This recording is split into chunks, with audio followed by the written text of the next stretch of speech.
A 19th century prison turned luxury hotel? Yep. I was baffled, just like some of you might be, of how someone can transform such an undertaking while still preserving the deep history of this notorious Charles Street jail. I couldn't wait to experience when old meets new and to see if it's really worth all the hype. I mean, it's got to be something special considering that this hotel in 2023 was ranked 19th out of Condé Nast's best 50 hotels in the world, coming from their Reader's Choice. And shockingly, the main lobby even turns into a nightclub, attracting everybody from Boston that wants to check out one of the most unique hotels in the country.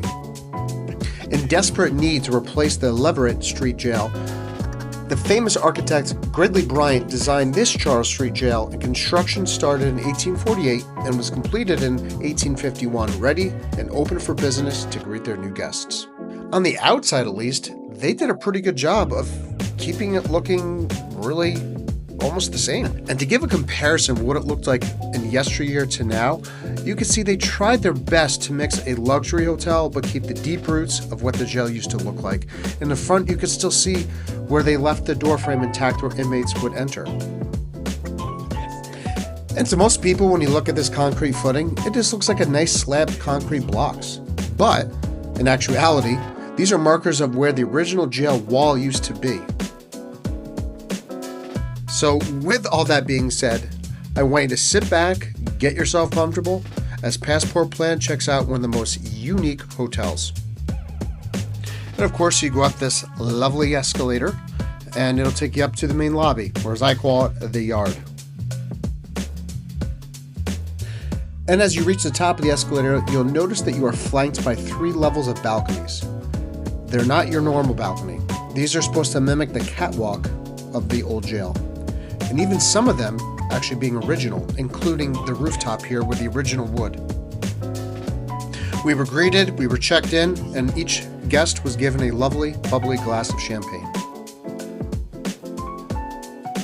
And as we were going to our room, we just had to stop and just take a few seconds to enjoy some of this cool ambiance. And even outside in the courtyard, they had a curling area if you wanted to test your skills. So we arrived to our room, which was 808. It's a deluxe room with a king bed. My initial reaction to the room was like, well, it's just like any other Marriott-owned hotel room. But the more time I spent in the room, the more I realized that there's little things that make this room very unique that stands out, and it pays homage to its historical roots of the property. And also you had a cool collage of artwork and some photos, making sure that each guest knew that they were in Boston.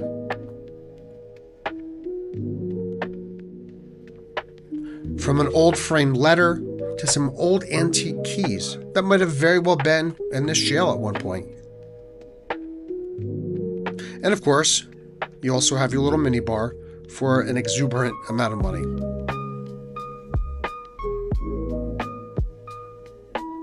From the antique-looking desk that was very minimalist and a basic chair where an officer would sit to do paperwork, it kind of let you feel like this might be an officer's quarters of where they would possibly sleep.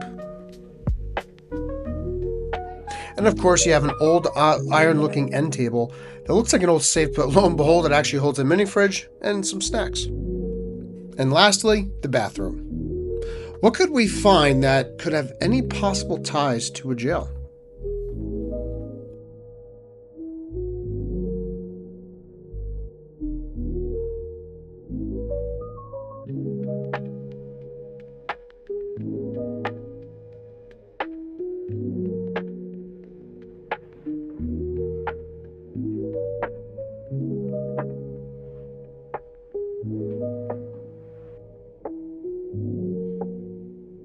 And one of the cool things, just to put the icing on the cake, on the handle of the room, is this says the Liberty Hotel Boston Luxury Collection.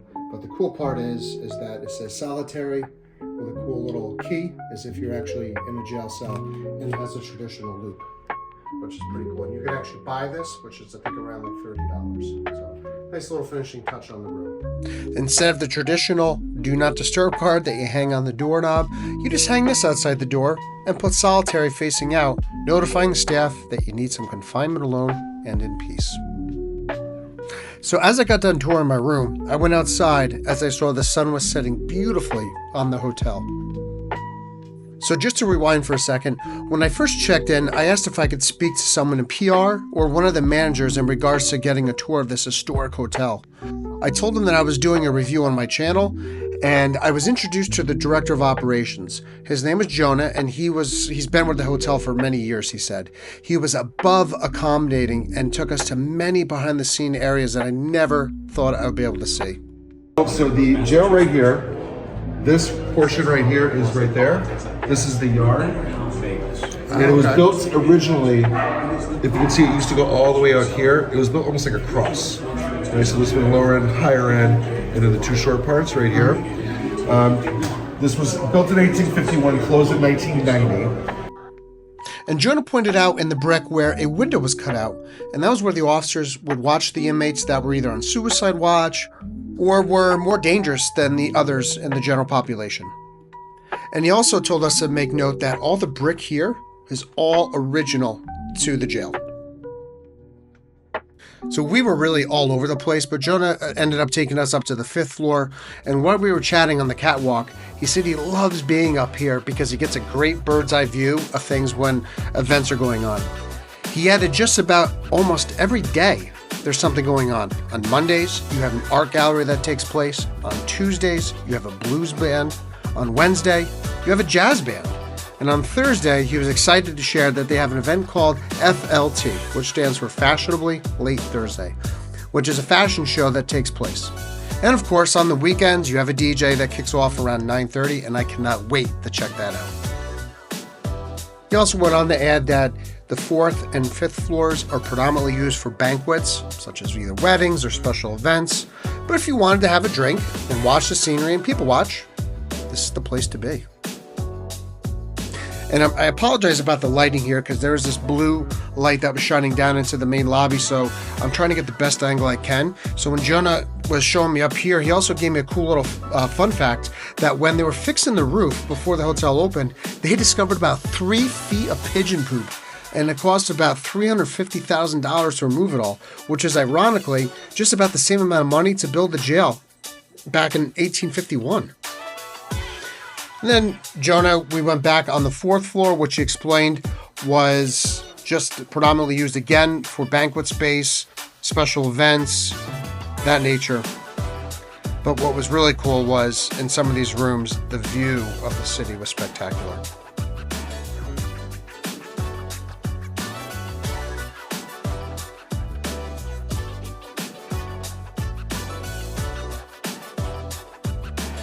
We made our way back down to the first catwalk, and this is what he had to say about all the events that happen here. Oh. We have a DJ here, trapeze artist from the ceiling, Wow. a DJ in the lobby, a DJ in the 4th floor that I showed you. Wow. Activities everywhere, and there's about 12 to 1,400 people in it. Wow. It is the biggest party of the year. And Halloween is about 900 people. It is my favorite party of the year because everybody gets dressed up, everybody has fun, and we have a big Halloween party every year. And do you have to make reservations for that, like well in advance? Oh, yeah. Okay, that I would like to do. Yeah, that would be. It's very, very popular. Both are very popular. We've been doing it for almost 17 years now. Wow. There are 4 different bar locations here on site. There's 2 restaurants offering a wide variety of whatever your palate thrives for that day. Our first stop was a bar called The Alibi, which is a unique name because every prisoner is innocent, right? Inside you had a few celebrity pictures that were blown up explaining what their alibi actually was, which I thought was pretty cool. The first one here, which I thought was pretty funny, Macaulay Culkin, and his alibi is that he was left alone. And a few little fun facts that Jonah enlightened us on was that the floor here is the only part of the hotel that's original from the jail. And where the actual alibi bar is right now was the drunk tank for intoxicated Bostonians that were picked up for acting up in public. The ambiance here was absolutely awesome. The bars on the windows were all original, as well as the jail doors that are depicted right here going into the bar itself.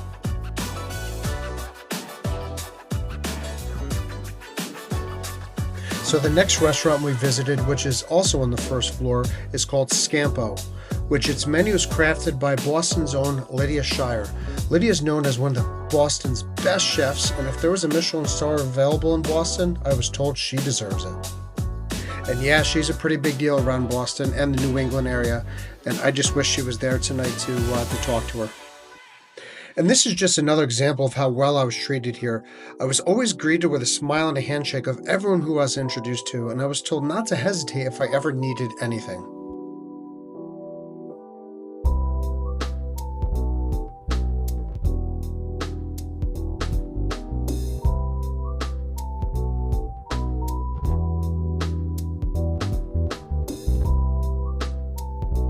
And as we left the restaurant to head upstairs to the Clink, which is the last restaurant, Jonah says something to me that really resonated.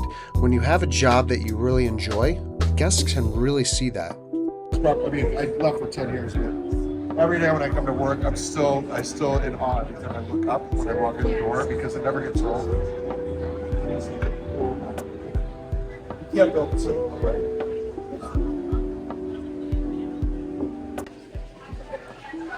These are the original doors from the original jail. And again, to keep a little bit of history as well, we don't have any original cells here, but to keep some of the integrity and the history of it, creative way, what we did is the stone on the ground, you can see these were what the walls would have been. Wow. So this would have been a cell, this would have been a cell. Door, another cell. Catwalk going around this way, and then it would have been on the other side. 1, 2, 3, 4. Yeah. As well.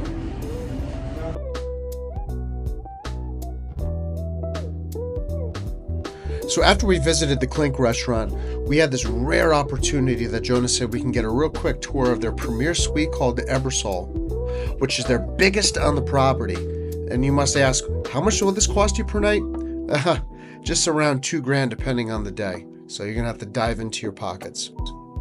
And just to give you a quick history, there was a boy named Teddy Ebersol that died tragically in a 2004 plane crash, and he was only 14 years old. And Teddy was an avid Red Sox fan, and the tragic plane crash took place exactly 1 month after he watched his beloved Red Sox break the 86-year-old curse and winning their first World Series championship in almost 100 years.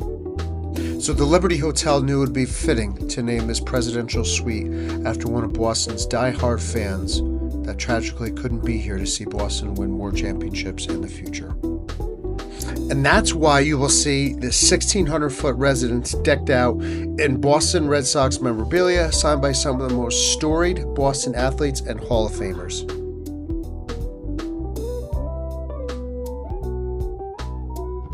And you're not digging deep into your pockets just because you're staying in a suite. It's also because of this view right here.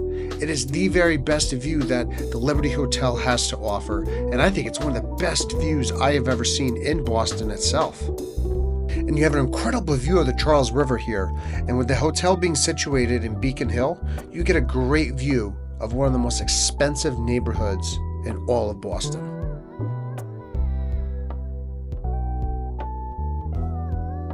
So, as I walked back inside, I continued the tour of this suite, and I went into this little foyer area and then also into the bathroom. The bathroom was spectacular, everything was clean, marble, it was really beautiful. And then of course, now as we make our way into the master bedroom, you have these incredible panoramic views of the city. So although I was not told by Jonah, but he did say some of the celebrities that have stayed here were mind-blowing.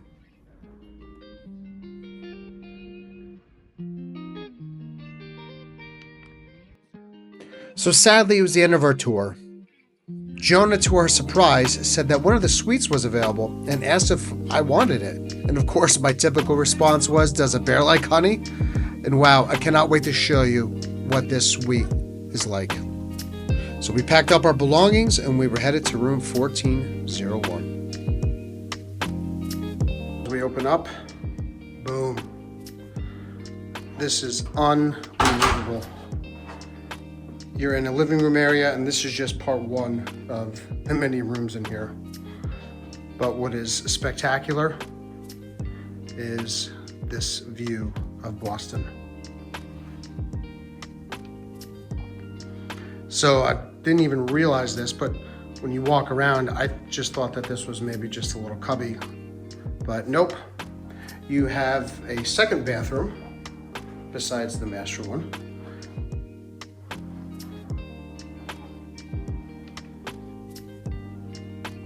And as you make your way from the living room, you're immediately going into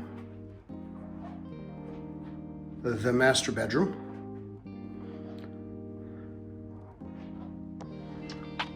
And again, same thing as our basic room of the decorations, but this is just incredible. And just like the suite that we saw,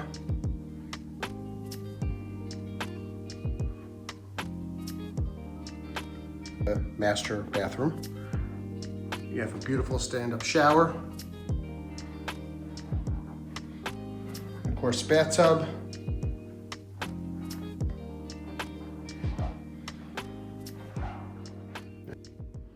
So I want to give a big shout out and a thank you to Jonah. He has been so hospitable and warm and welcoming. He is the true definition of what a director of operations should be. He has been professional. He has given us many stories that I will always remember. And this is something that is just spectacular. So Jonah, thank you very much. And this is such a great experience, and I cannot wait to show this on my YouTube channel to let everyone know in the country and the world that when they go to Boston, to make sure they check out the Liberty Hotel, because not only does it show luxury and showcase what Boston's all about, but it gives a big history of what the jail used to be like 150 years ago, with a mix of modern, but also showing what inmates had to go through with little bits and pieces of our history. We decided to check out the Clink restaurant, and I will be brutally honest, and I don't know if it was just an off night or maybe just not enough seasoning, but the food was just mediocre. And I could tell you what was not mediocre, and that was the service. Every employee made sure that your glass was taken care of and that it was full. The menu did have a lot of tasty options, but I think next time when I come, I'm going to check out Scampo and hopefully meet Lydia. A gorgeous Prosecco and a very tasty espresso martini was enjoyed as we waited for our food. Now, excuse me because I can't remember it, but the bread was almost like a crouton, and the dipping sauce was like this creamy substance, and it was amazing. And they gave it to us on the house. We ordered some salmon with a side of asparagus and beets, and I got the fresh cod.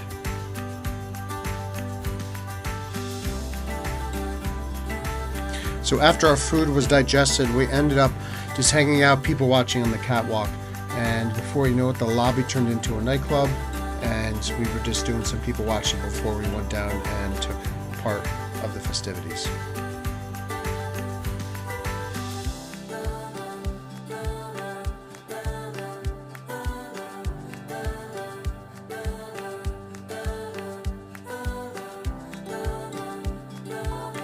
And by morning, we were refreshed, enjoyed our last minute views as we were getting ready to check out and head home to New York.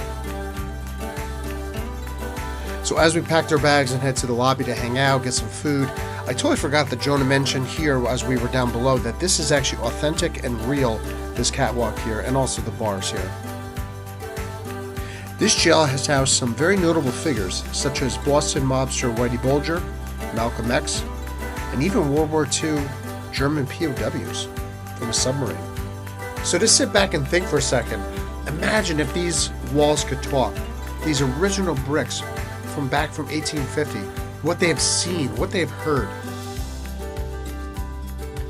So in closing, unfortunately, all fun things have to come to an end at some point, and I just wanted to reiterate of how this hotel defines what luxury is, but yet still preserving its history to the best of their ability. When Babe Ruth toured this jail, he even said it seems like more like a hotel. And I really think he was onto something, because 80 years later, it turned into this amazing landmark in Boston. And again, I want to thank Jonah, the Director of Operations, for going above and beyond, showcasing why this hotel stands out more than any other in Boston. To say that staying here a night or two is worth it is a complete understatement. Sometimes videos and pictures just don't do justice when you visit places like this, and I hope this will entice my viewers to visit a piece of Boston's history that's preserved today. This is Passport Planet, and I hope everyone enjoyed this video, and please subscribe for my next adventures.